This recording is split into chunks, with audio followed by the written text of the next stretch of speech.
নমস্কার। আজ আমরা বঙ্কিমচন্দ্র চট্টোপাধ্যায়ের বিখ্যাত উপন্যাস আনন্দমঠ নিয়ে একটু কথা বলবো। আমাদের কাছে এর উপর একটা সমীক্ষা আছে, সেটার ভিত্তিতেই আজকের আলোচনাটা এগোবে। হ্যাঁ, নমস্কার। আমরা বোঝার চেষ্টা করব যে এই উপন্যাসটা ঠিক কেন এত গুরুত্বপূর্ণ বাংলা সাহিত্যে, আর ধরুন ভারতীয় জাতীয়তাবাদের ইতিহাসে এর জায়গাটা কোথায়।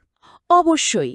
আর এই উপন্যাসটার মূল আকর্ষণ কিন্তু শুধু গল্পটা নয়, এর প্রেক্ষাপট, ওই সময়কার ইতিহাস। ঠিক, এই যেমন ধরুন সন্ন্যাসী বিদ্রোহের ব্যাপারটা বা সেই ভয়াবহ ৭৬-এর মনমন্তর। একদম। সমীক্ষাটা বলছে এই ঐতিহাসিক ঘটনাগুলোই আসলে আনন্দমঠের জমি তৈরি করে দিয়েছিল। আর এখানেই তো প্রথম এলো সেই গান বন্দে মাতারাম। হ্যাঁ, খুবই গুরুত্বপূর্ণ। উপন্যাসটা বেরোচ্ছে ১৮৮২ সালে। পরাধীন ভারতে তখন একটা অন্যরকম পরিস্থিতি চলছে। সমীক্ষায় দেখলাম লেখক তো শুধু ইতিহাসটা তুলে ধরেননি, তাকে একটা বিশেষ মানে দিয়েছেন, তাই না? ঠিক তাই। সমীক্ষা অনুযায়ী বঙ্কিমচন্দ্র এই বিদ্রোহ, এই দুর্ভিক্ষের কষ্ট, এগুলোকে ব্যবহার করেছেন পরাধীন ভারতবর্ষের অবস্থার একটা রূপক হিসাবে। তার আসল উদ্দেশ্য ছিল মানুষের মধ্যে দেশপ্রেম জাগানো।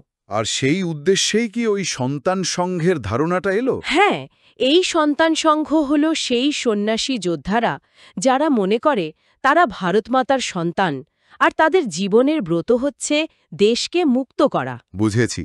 উপন্যাসে চরিত্রগুলো তো বেশ মনে রাখার মতো, যেমন মহেন্দ্র, কল্যাণী বা ধরুন ভবানন্দ, সত্যানন্দের মতো নেতারা। এদের সবার পথ চলাটা তো ওই মাতৃভূমির মুক্তির দিকেই। একদম। কাহিনীটা এদের সংগ্রাম, এদের আত্মত্যাগ ঘিরেই তৈরি। তবে সমীক্ষাটা যেদিকে খুব জোর দিয়েছে সেটা হচ্ছে এর প্রতীকীবাদ। প্রতীকীবাদ মানে? ভারতবর্ষকে সরাসরি মা হিসেবে কল্পনা করা, এবং এই মায়ের ৩টে রূপ দেখানো হয়েছে।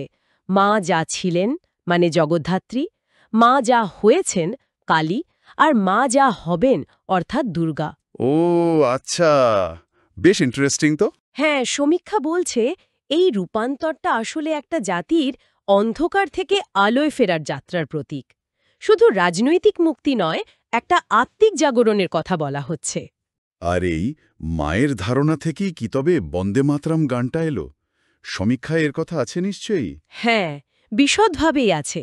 গানটা তো প্রথম এই উপন্যাসেই সন্তান সংঘের মূলমন্ত্র হিসেবে আসে, কিন্তু এর প্রভাবটা ছিল অমন্য। সমীক্ষা দেখাচ্ছে গানটা উপন্যাসের গণ্ডি ছাড়িয়ে পুরো স্বাধীনতা আন্দোলনের মূল ধ্বনি হয়ে উঠেছিল। সত্যি, শুধু একটা গান নয়, একটা চেতনা। একদম, একটা জাতির চেতনার স্ফুলিঙ্গ বলতে পারেন। লেখাটার স্টাইল নিয়েও তো কিছু বলার আছে, তাই না? বঙ্কিমের গদ্য তো বেশ অন্যরকম। হ্যাঁ, সমীক্ষায় সেটা নিয়েও আলোচনা আছে। তার ওই বিখ্যাত সংস্কৃত ঘেঁষা ওজস্বী ভাষা একই সঙ্গে খুব গম্ভীর, আবার আবেগপূর্ণ। ঠিক। সমীক্ষা অনুযায়ী এই ভাষারীতিটা কাহিনীকে শুধু নাটকীয়তাই দেয়নি, তৎকালীন শিক্ষিত সমাজের মনে একটা ক্লাসিক্যাল ঐতিহ্যের সঙ্গে যেন সংযোগ তৈরি করেছিল। আর এই ব্যাপারটা জাতীয়তাবাদী ভাবনাকে আরও উস্কে দিয়েছিল বলে মনে করা হয়। উপন্যাসের মূল ভাবনা তাহলে দাঁড়াচ্ছে আদর্শ আর আত্মত্যাগের মাধ্যমে স্বাধীনতা অর্জন। হ্যাঁ, সেটাই মূল শুন। কিন্তু দেখুন, এত কিছুর পরেও উপন্যাসটা নিয়ে কিছু বিতর্ক তো আছে। সমীক্ষাতে নিশ্চয়ই সেই দিকগুলো এসছে। হ্যাঁ, সেটাই ভাবছিলাম। সমালোচনাগুলো কিরকম? সমীক্ষা বেশ কিছু সমালোচনার কথা উল্লেখ করেছে এবং সেগুলো নিরপেক্ষভাবেই তুলে ধরেছে।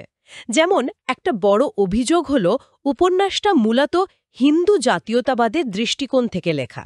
আচ্ছা। কেউ কেউ মনে করেন এতে মুসলিম শাসকদের প্রতি একটা বিরূপ মনোভাব দেখানো হয়েছে। তাদের ধারণা এটা হয়তো পরবর্তীকালে সাম্প্রদায়িক বিভেদ তৈরিতে কিছুটা সাহায্য করেছিল। আবার নারী চরিত্রের ভূমিকা নিয়েও কথা উঠেছে। প্রথম দিকে তাদের ভূমিকা কিছুটা সীমিত লাগে, যদিও কল্যাণীর চরিত্রটা পরে বেশ বিকশিত হয়। তবে মনে রাখতে হবে এগুলো সবই সমীক্ষায় উল্লেখিত বিভিন্ন মতামত। আমরা কিন্তু কোনো পক্ষ নিচ্ছি না। অবশ্যই, এটা স্পষ্ট করা দরকার যে আমরা শুধু সমীক্ষায় যা পেয়েছি সেটাই তুলে ধরছি। একদম। কিন্তু এই আলোচনাটা একটা জরুরি প্রশ্ন সামনে আনে: সাহিত্য কিভাবে জাতীয় পরিচয় তৈরি করে, আবার একই সঙ্গে বিতর্ক উস্কে দেয়। তাহলে সব মিলিয়ে সমীক্ষা অনুযায়ী আনন্দমঠের গুরুত্বটা কোথায়? এটা কি শুধু একটা ক্লাসিক উপন্যাস? না, সমীক্ষা বলছে এটা তার চেয়েও বেশি কিছু। এটা ভারতীয় জাতীয়তাবাদের ধারণাকে একটা স্পষ্ট রূপ দিতে সাহায্য করেছিল।